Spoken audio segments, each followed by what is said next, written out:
ngibona khona mina shaya Siyabonga. uthwasa na shaya enyaweni mina shaya Siyabonga. izinyawo na shaya Siyabonga. izindlu wakho na shaya Siyabonga. mina ubona ngakhona na shaya Siyabonga. ngikhandeni lakho na shaya Siyabonga. ngibona khona mina shaya Siyabonga. Most Western theology says witchcraft does not exist. And African theology, it's saying if you come to our churches, we will prevent you from being bewitched. And that is why Christianity is not speaking in one voice. Because the African Christians who are Zionists, they don't go to a tent crusade for new members. They just tell people, come to our church, we will prevent you from being bewitched.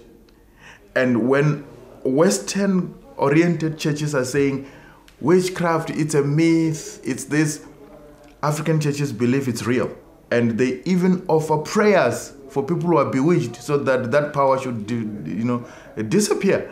And unless the church begins to address witchcraft as something that exists, whether by myth, whether by reality, they need to begin to address it. Just wiping away to say, it doesn't exist, we are not addressing this. So we need to actually go down and have a theology that addresses the fear of an African. And for me, that will be the beginning of us winning. Because even people who are bishops in the mainline churches, they are afraid of witches. But because witchcraft, it's evil. It's a form of an evil spirit. So I can't believe that the devil exists and dismiss the fact that the witchcraft does not exist. So I think if people could take this as something that is belonging to an evil kind of realm, then they will deal with this and say, yes, witchcraft exists, but we have a more powerful God who is more powerful than witches.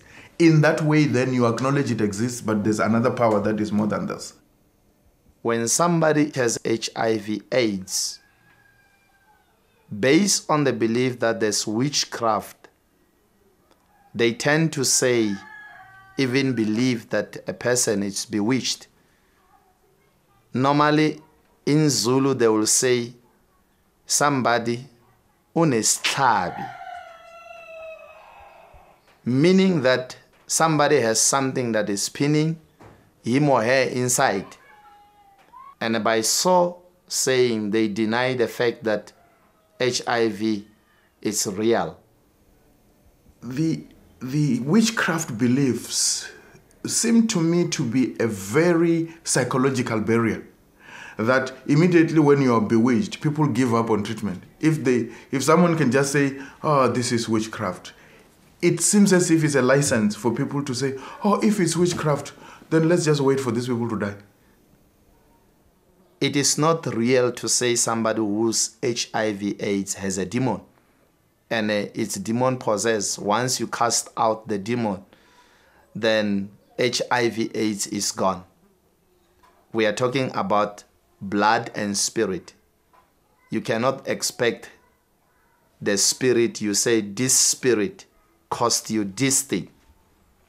Yes, a person might have a demon, but at the same time, the person be infected. If a person is demon possessed, and if the demon manifests and you pray for the demon to go, still the person needs to go and test. I put my emphasis there. And if the person is infected, the person should take medication.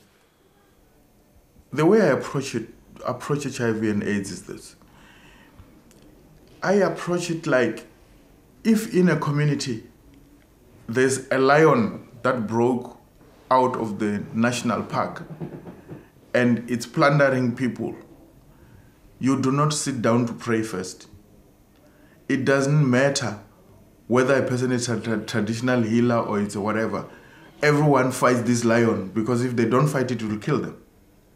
So for me, HIV and AIDS is this big thing that has come, this big animal that is going to devour all of us. So we need to approach it from a multidisciplinary, level. We need to sit with traditional healers, and they must be very realistic themselves.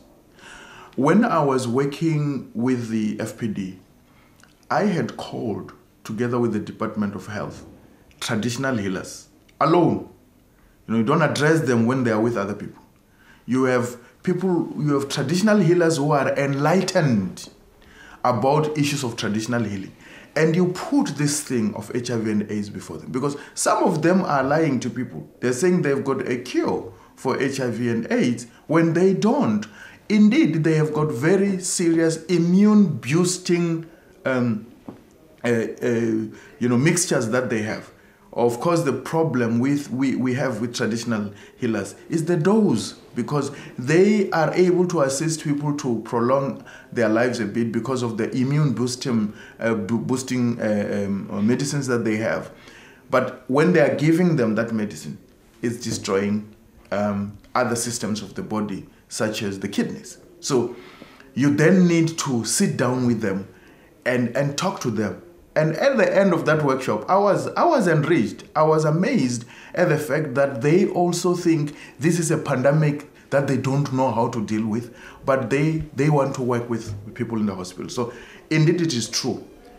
Our traditional healers must be equipped. You cannot deal away with them to say they are evil or they are coming from the evil spirits. Here it's not a question of whether you are worshipping what they worship. Is to say, there's this big lion that will devour all of us. Let us use all the means. Let us rescue people before they are actually consumed by this animal.